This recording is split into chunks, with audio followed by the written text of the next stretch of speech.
नमस्कार साथियों, आप सभी का स्वागत है मेरे चैनल एग्रीकल्चर एग्जाम प्रिपरेशन में। और आज मैं एग्रोनॉमी से संबंधित प्रश्न को लेके आया हूँ। एक वीडियो पहले एग्रोनॉमी से रिलेटेड अपलोड कर चुका हूँ। अब बाकी जो प्रश्न हैं वो हम यहाँ से शुरू कर रहे हैं। धान में गंध कीट का प्रकोप किस अवस्था पर होता है? ये दुग्ध अवस्था पर होता है, मिल्किंग अवस्था पर। इसमें क्या होता है, बालियाँ सफ़ेद होकर सूख जाती हैं। धान में दानों का प्रतिशत कितना होता है? 67%। धान में खैरा रोग किसकी कमी कारण होता है? जिंक की कमी कारण। और ये रोग सबसे पहले पंतनगर में देखा गया था। धान में वसा का परसेंट 2 से 2.5%। धान के खेत में पानी रहने से किसकी उपलब्धता बढ़ जाती है? फास्फोरस की। धान का पुष्पक्रम कहलाता है पेनिकल। धान में पानी के लिए क्रांतिक अवस्था कौन सी है? ऐसी कौन सी अवस्था है धान में अगर पानी ना दिया जाए तो उपज में बहुत गिरावट आएगी? तो वह है वूटिंग अवस्था, वूटिंग स्टेज। धान के खेत में नाइट्रोजन की हानि सबसे अधिक होती है विनाइट्रीकरण के द्वारा। 0 टिल सीड्रिल से बोने पर गेहूं के बीज की गहराई कितनी रखें? 2.5 सेंटीमीटर गहरा सीड होना चाहिए। 0 टिल सीड्रिल तकनीक का विकास किसके द्वारा किया गया? पंतनगर कृषि एवं प्रौद्योगिकी विश्वविद्यालय द्वारा किया गया। तिल में तेल की मात्रा कितने प्रतिशत होती है? 40 से 52%। तिल में प्रोटीन की मात्रा कितने प्रतिशत होती है? 18 से 20%। मूंगफली के दानों में कितने प्रतिशत होती है? 70% तेल की मात्रा। मूंगफली के दानों में क्रमशः प्रोटीन व तेल कितने प्रतिशत होता है? प्रोटीन होती है 26%, तेल होता है 45%। अमेरिकन कपास में रेशे का प्रतिशत कितना होता है? 30%। सामान्य कपास में रेशे का प्रतिशत कितना होता है? 24%। कपास के दानों में तेल प्रतिशत कितना होता है? 15 से 20%। भारत में सर्वप्रथम कपास की प्रथम संकर किस्म कौन सी विमोचित की गई? H4। इसे C.T. पटेल ने 1970 में विकसित किया था। सोयाबीन के दानों में क्रमशः प्रोटीन व तेल कितने प्रतिशत होता है? प्रोटीन की बात करें तो 40 से 42%, तेल की बात करें तो 20% सोयाबीन में पाया जाता है। धान्य फसलों की रानी किसे कहा जाता है? मक्का को। मक्का में कितने प्रतिशत प्रोटीन होती है? 10 से 12%। मक्का में कौन सा प्रोटीन पाया जाता है? जीन नामक प्रोटीन पाया जाता है। क्रॉप लॉगिंग का प्रयोग किस में किया जाता है? गन्ने में। गन्ने में रेड टून स्टैंडिंग का कारण है वायरस, वर्तमान बैक्टीरिया से खोजी गई। बोने गेहूं में प्रथम सिंचाई कब की जाती है? 21 दिन बाद। CRI स्टेज कहते हैं इसको, और इसको BL भारद्वाज ने खोजा था। मूंगफली में सर्वाधिक सिंचाई की आवश्यकता होती है कब? गूंटी निकलते समय। कपास के बीज और रेशे को अलग करने के लिए किसका प्रयोग करते हैं? H2SO4 सल्फ्यूरिक अम्ल। टमाटर में सर्वाधिक विटामिन कौन सा पाया जाता है? Vitamin C। चने की पत्तियों में खटास किस कारण होती है? मॉलिक एसिड व ऑक्सैलिक अम्ल के कारण। उत्तर प्रदेश में गेहूं का सर्वाधिक क्षेत्रफल किस मंडल में आता है? मेरठ में। अम्लों के प्रभाव को नष्ट करता है कैल्शियम। गेहूं की बौनी जाति में दाने एवं भूसे का अनुपात 4:5 या 1.1:25।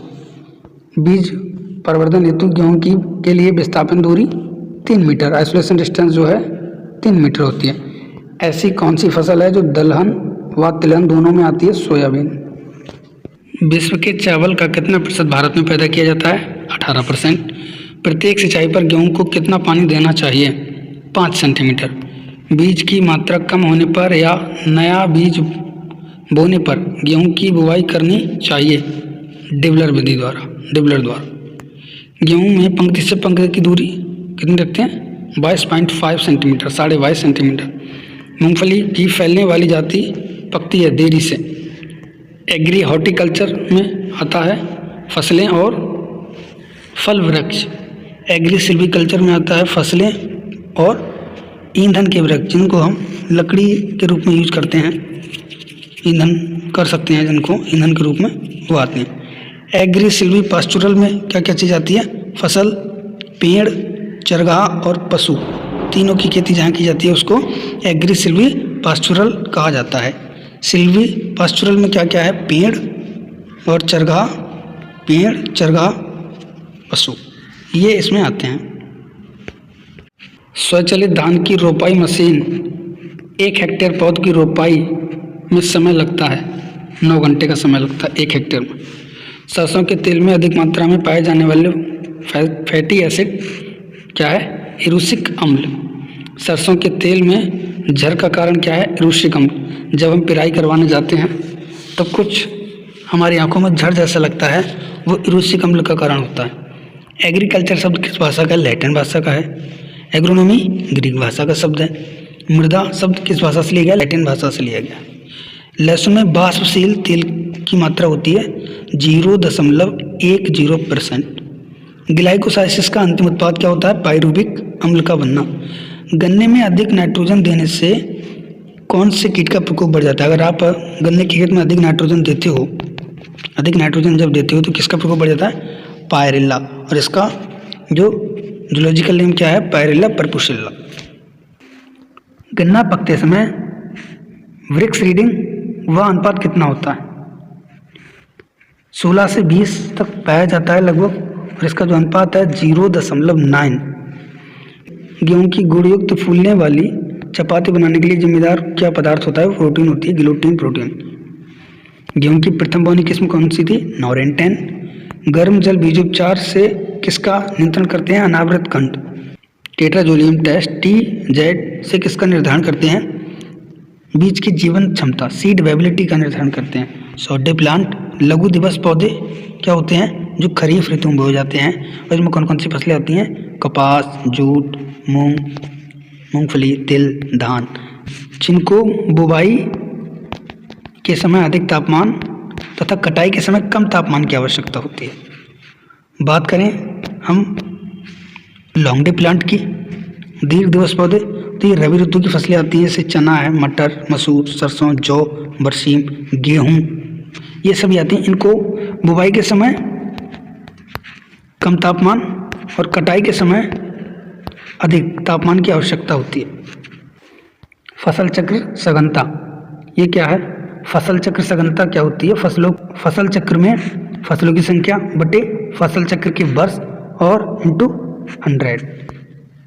किसी निश्चित भूमि पर एक ही फसल की बारंबारता की खेती एकल कृषि मोनोकल्चर कहलाता है। मक्का कौन सा पौधा है? मक्का क्या है? C4 प्लांट है। और मक्का एक उभयलिंगी पौधा है। इसमें क्या होता है? पर परागण होता है। मक्का के नर पुष्प को क्या कहते हैं? टेसल। मक्का के मादा पुष्प को क्या कहते हैं? सिल्क। एनर्जी क्रॉप किसे कहते हैं? इसमें गन्ना, आलू, जौ, मक्का द्रव्य के रूप में ऊर्जा प्राप्त कराते हैं। तंबाकू की पत्तियों को सुखाने की प्रक्रिया क्या कहलाती है? क्यूरिंग या रचाई कहलाती है। मक्का की पत्तियों के शीर्ष का सफेद होना किसका सूचक होता है?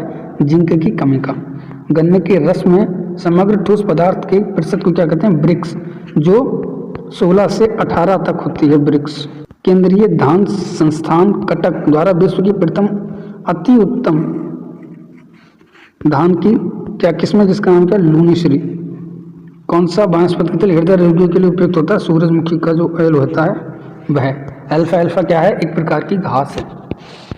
हरित क्रांति के फलस्वरूप गेहूं के प्रति एकड़ उत्पादन रिकॉर्ड 2222 किलोग्राम था। और ये हरित क्रांति कब आई थी? 1966 से 67 में। 1966 से 67 में। केसर मसाला बनाने के लिए पौधे का कौन सा भाग उपयोग में लाते हैं? वर्तिकाग्र स्टिग्मा।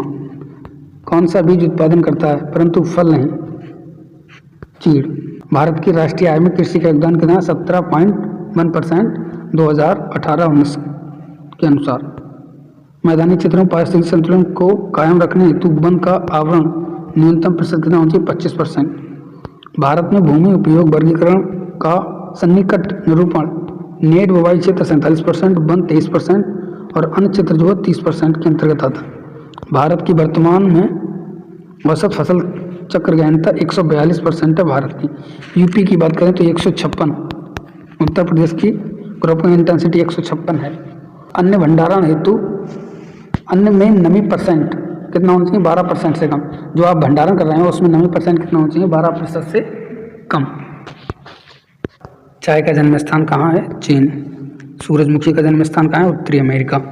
कैनोला मानव उपयोग के लिए उगाई गई सरसों की विशेषता क्या है? तेल में यूरोसिक अम्ल की मात्रा जो है कम होती है। अंतरसस्यन इंटरक्रॉपिंग किसे कहते हैं? एक खेत में एक साथ दो या अधिक फसल एक निश्चित दूरी में उगाना इंटरक्रॉपिंग कहलाता है। जैसे गेहूं की 9 लाइन और सरसों की 1 लाइन को बोना, ये इंटरक्रॉपिंग कहलाता है। 9:1, इसमें 9 लाइनों में गेहूं और 1 लाइन में यहाँ सरसों, ऐसे ही अगले क्रम को बढ़ाते जाते हैं। भारत में सामान्यतया खेत की कौन सी पद्धति अपनाई जाती है? मिश्रित खेती। सामूहिक खेती का प्रचलन सर्वप्रथम किस देश में शुरू किया गया? पूर्वी सोवियत संघ में। शस्य गहनता कितने प्रतिशत से अधिक होने पर उसे गहन कृषि की उपमा दी जाती है? 200% से अधिक अगर किसी की क्रॉपिंग इंटेंसिटी है तो उसे गहन या सघन कृषि की उपमा दी जाएगी।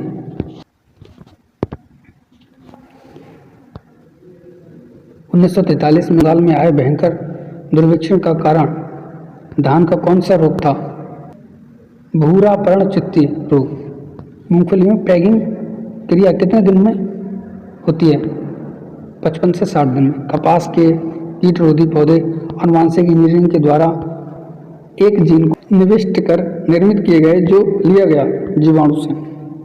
लेग्यूमिनेसी फसलों में फ्लोक्लोरीन खरपतवारनाशी का प्रयोग करते हैं। कब करते हैं? बुवाई से पूर्व। लेग हीमोग्लोबिन एक लाल रंग का पादप वर्णक है जो पाया जाता है दलहनी पौधों की जड़ की गांठों में। गन्ने की फसल पकने की जांच हेड रेफ्टोमीटर से करते हैं जिसकी ब्रिक्स रीडिंग कितनी होती है? 16 से 18%। गन्ने का पुष्पक्रम कहलाता है एरो। गन्ने की कटाई के समय ग्लूकोज की मात्रा होती है 0.5% से कम। गन्ने की एकसाली फसल बोने का समय फरवरी मार्च। गन्ने की अर्धसाली फसल बोने का समय जून जुलाई। गेहूं की कौन सी किस्में 240 का प्रयोग नहीं करते? अर्जुन, जिसको HD 2009 कहते हैं, इसमें 240 का यूज नहीं करते। अगर ऐसा करते हैं तो फसल नष्ट हो जाती है। अंधी गुड़ाई, seed plot technique, TPS, true potato seed, ये कर्षण क्रियाएं किस संबंध करती हैं? आलू से, पोटैटो से। साथ में अंधी गुड़ाई, harrowing, tree dressing, wrapping, cropping, ये सारी किससे संबंधित हैं? गन्ने से। ज्वार को अन्न किस नाम से जाना जाता है? कैमल क्रॉप कहा जाता है, ऊंट फसल। और ये क्यों कहा जाता है? सूखा प्रतिरोधी होने के कारण। आलू के कंदों को बुवाई के पूर्व एरिडान के घोल में कितनी मात्रा से उपचारित करते हैं? 0.25%। जीरे का उत्पत्ति स्थान है मिस्र। तंबाकू में विशिष्ट क्रियाओं का सही क्रम क्या है? शीर्षकतन, डिसकरिंग और प्राइमिंग, ये क्रियाएं की जाती हैं। फसलों में वानस्पतिक वृद्धि फूल लगने के साथ बंद हो जाती है, इस प्रकार की वृद्धि को क्या कहते हैं? परिमित वृद्धि। फसल चक्र में किस प्रकार की फसलों को मुख्यतः सम्मिलित करते हैं? यानी जब आप फसल चक्र कर रहे हो तो किन फसलों को विशेष रूप से आपको उगाना चाहिए? वो है दलहनी फसलों को। क्यों? क्योंकि इनकी जड़ों में राइजोबियम बैक्टीरिया पाए जाते हैं जो वायुमंडल की नाइट्रोजन को हमारी भूमि के अंदर स्थिर कर देते हैं। फसल उत्पादन की कौन सी पद्धति में मृदा कटाव नहीं होता? सोड कल्चर। चुकंदर किसका सूचक पौधा है? सोडियम का, Na का। चावल की प्रथम संकर किस्म कौन सी है? APHR first. ये भारत में 1994 में विकसित की गई। चारे की फसलों का सम्राट बरसीम को कहा जाता है। दलहनी फसलों का राजा चने को कहा जाता है। दलहनी फसलों की रानी मटर को कहा जाता है। देश के किस राज्य को दाल का कटोरा कहा जाता है? मध्य प्रदेश को। दलहनी फसल जो वातावरणीय नाइट्रोजन को आसानी से स्थिर नहीं करती वह राजमा कहलाती है। सरसों के तेल में दुर्गंध किस खरपतवार के बीजों से मिलती है? सत्यानाशी। के तेल को सत्यानाशी के बीज मिलने से खाने के कारण कौन सा रोग हो जाता है? जलोदर या ड्रप्सी रोग हो जाता है। लीसा के प्रयोग का संबंध है कार्बनिक खेती से। सीड प्लॉट तकनीक किस फसल में अपनाई जाती है? आलू में। आलू में सीड प्लॉट तकनीक के जन्मदाता कौन है? डॉक्टर पुष्कर नाथ। आलू में शुद्ध बीज के जन्मदाता कौन है? रामानुजन। संकर चावल का व्यावसायिक रूप से उत्पादन सर्वप्रथम कहाँ हुआ? चीन में। रैपिंग, स्ट्रिपिंग कृषि क्रियाएं किस फसल संबंधित हैं? जूट से। तो आज हमने एग्रोनॉमी से संबंधित कुछ प्रश्नों को जाना। अगली वीडियो में एग्रोनॉमी के बाकी प्रश्नों को हम लेकर आएंगे। Thank you.